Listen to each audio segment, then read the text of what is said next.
kabila ng hitik na kasaysayan, may mga bayan na nagbubunsod ng kahangahangang kwento ng pag-unlad at pag-usbong. Isa sa mga ito ang bayan ng Tansa, isang lugar na may malalim na ugat sa kasaysayan ng Pilipinas. Sa bawat kalye at bawat sulok ng Tansa, may mga alingas-ngas ng nakaraan na bumubuo sa kanyang kasaysayan. Kaya't halinang saliksikin ang kahulugan ng Tansa sa konteksto ng pambansang kasaysayan. Ating titingnan ang mga yugto ng pagbabago at pag-unlad, pati na rin ang mga tao at pangyayari na nagpapanday sa kanyang pagkakakilanlan.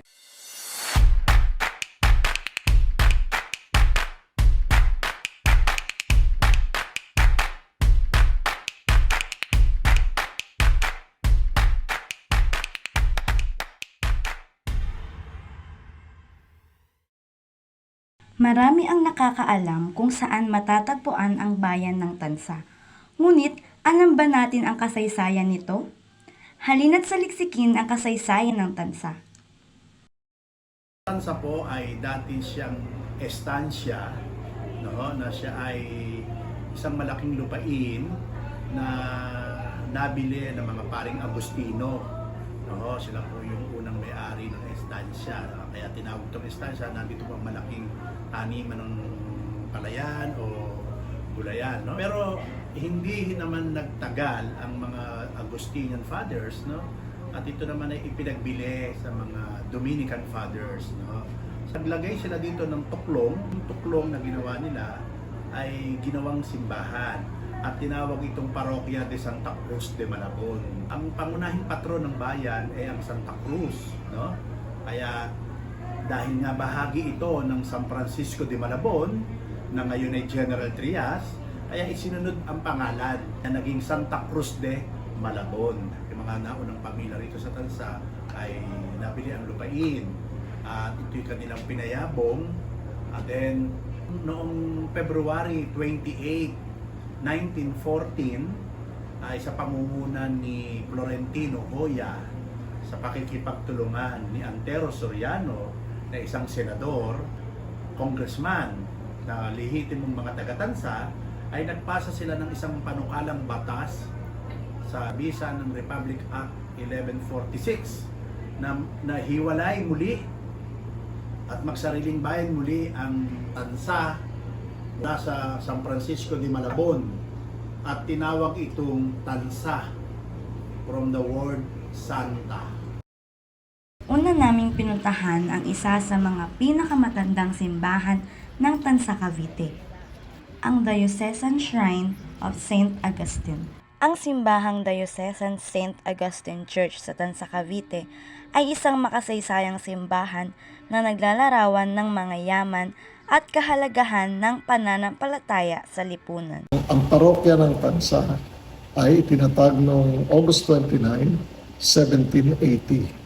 Ang Santa Cruz de Malabon, yung original na pangalan ng Tansa, ay pinagkaloob sa mga Praileng Dominico. Ang kauna-unang Dominican na parish priest ng Tansa ay si Father Alberto Planas. So they found the church too small, kaya ang ginawa ng mga Praileng Castilla, they tore it down and they built a new one. Ito yung kasalukuyang simbahan ngayon, pati ang kumbento. Ito yung kumbentong ginawa ng mga Praileng Dominicans. Ang simbahan ito ay isa sa namumukutang heritage na area ng Tansa. Ito yung isang may pagmamalaki ng Tansa as a heritage area kasi nga ang simbahan ay more than 100 years old. Ito rin nagdaos ng panunumpa si Emilio Aguinaldo bilang unang Pangulo ng Republika ng Pilipinas. Sa ilalim ng sagisag ng simbahang ito, nagpahayag si Aguinaldo ng kanyang panata sa bayan na humigit kumulang ayon sa alaala. Pinatawag kagad ng mga Magdano si Aguinaldo para manumpa ka na kasi kagulo na nga, dapat manumpa ka na. Sabi niya, ginagawa, ayoko. Kasi naglalaban kami dito. Kinailangan pa yung kanyang kapatid, yung kapatid ni Emilio Aguinaldo, ang pumunta para sabihin, sige na, ako na bahala makipaglaban dito. Pumunta ka na doon para mag-oath taking. Pagdating nila dito, gabi na. Diyan sa Tejeros. Nakalak na yung Casa Hacienda. So yung parish priest dito, si Father Senon Villafranca, sabi niya, o doon na lang kayo sa kumbento ng Tansa. Kaya dito siya nanupa. So ang kasama niya manupa, si General Mariano Trias, General Emiliano Riego de Dios, at si Artemio Ricante. Nagkaroon ng mahabang proseso ang planong pagpasok sa museo. Ayon sa namamahalan ng opisina, ay kinakailangan namin magbigay ng liham na nagsasaad na kami ay pinahihintulutan na mangalap ng impormasyon at kumuha ng mga larawan at video. Kinaumagahan ay bumalik uli kami sa Tansa dala ang liham. Doon ay pinahintulutan na kami sa aming pahintulot.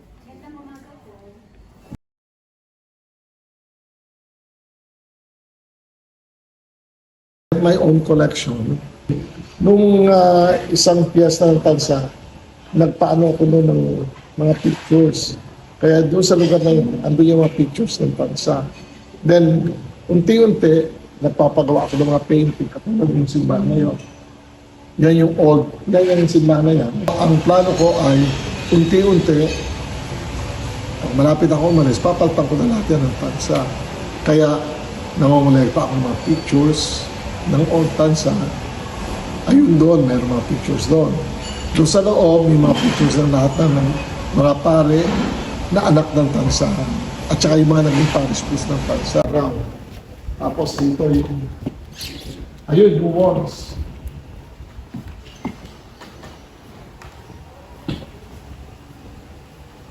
Yan yung entrance sa Cavite. Yung unang paper. Yun, yung unang frame, yan yung entrance sa Portabaga. Tapos ayun yung walls. Ganyan.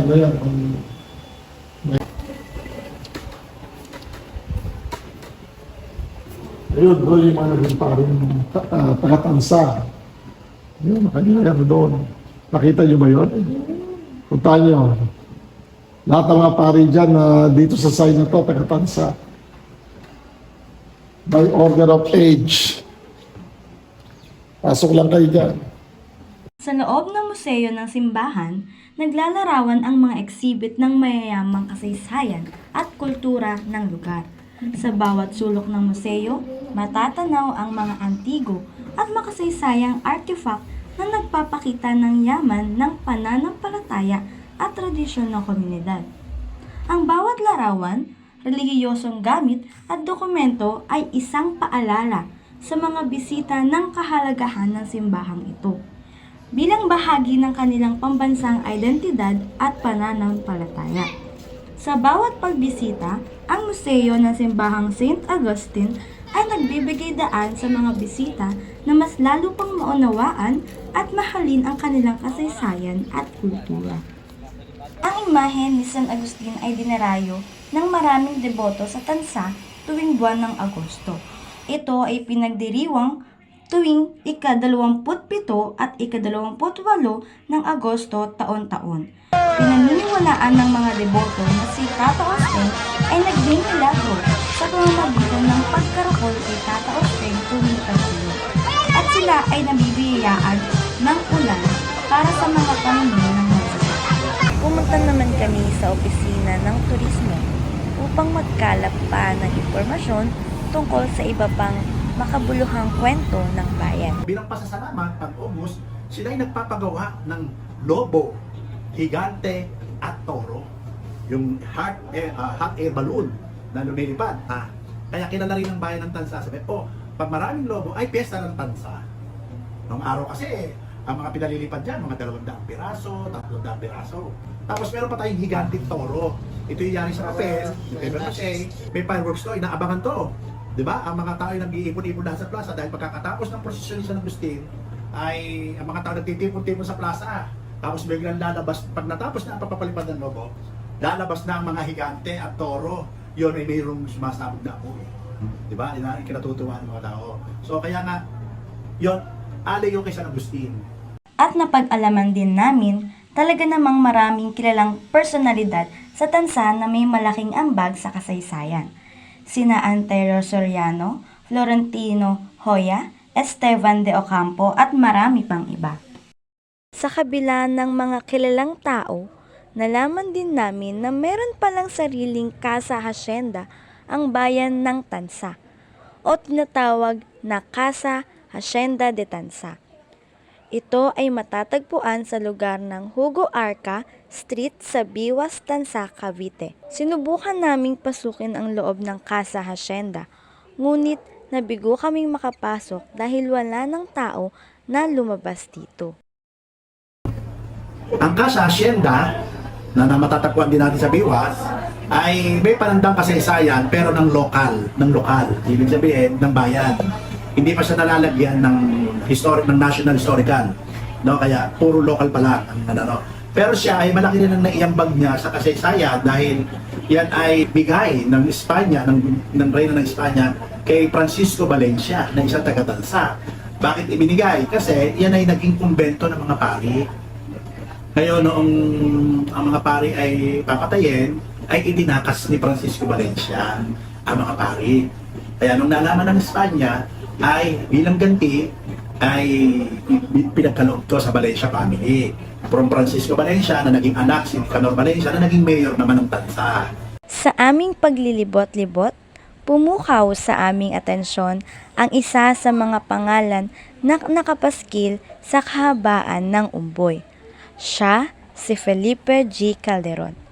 Kaya naman, kami ay nagtanong-tanong sa ibang mga tao, hanggang sa napadpad kami sa lugar ng mga Calderon.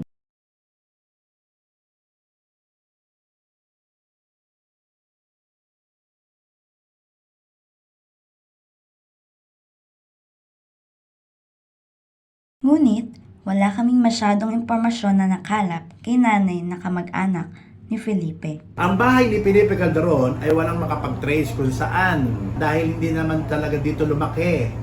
Dito lang talaga ipinanganak. So, kaya naman yung kanyang marker ay inilagay doon sa school. Dahil pinanganak taga-Biwas. Dahil yung school ay part ng Biwas, kaya ipinangalan na rin sa kanya ang eskwelahan. Walang tatalos sa isa sa mga sikat na bilihin, ang kaibigan, na may pinagmamalaking Sopas de Tansa. Sopas de Tansa, sopas na walang sabaw. Diba? Yung kaibigan bakery ang gumagawa niyan. Ang kasaysayan naman yan, yung may-ari ay nagkasakit, yung katulong niya yung taga-Bisaya, pinagluluto niya ng sopas. Ngayon, sa Bisaya kasi ang sopas, ay sa Tansa o sa Cavite kasi ang sopas, pag sinabi mo sopas, may sabaw. Diba? Sa Bisaya, ang sopas, biskwit, uri ng tinapay. Inutusan ng may-ari yung katulong na igawa siya ng sopas at may sakit nga siya. Di ang ginawa ng Bisaya ay biskwit.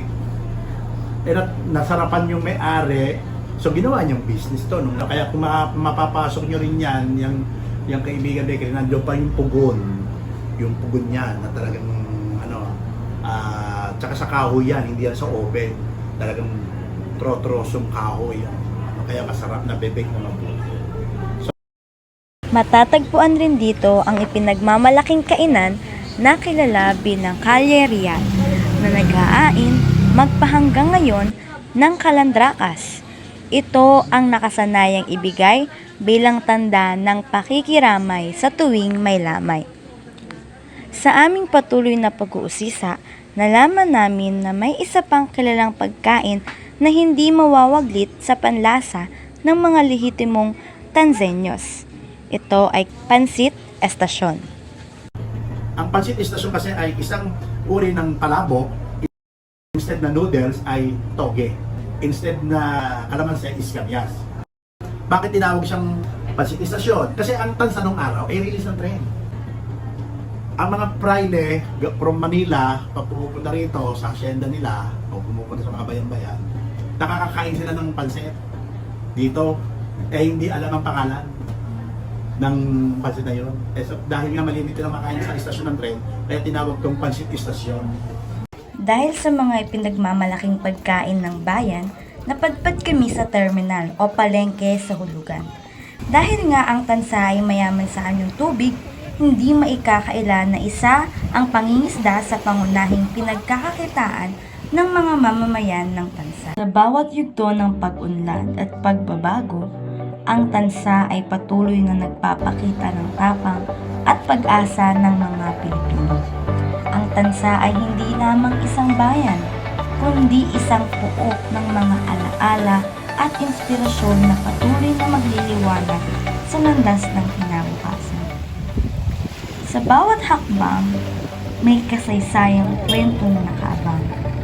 Sa bawat liko ng landas, saan patungo ang mga kwento ng panahon na nakalipas. Bayang Estancia.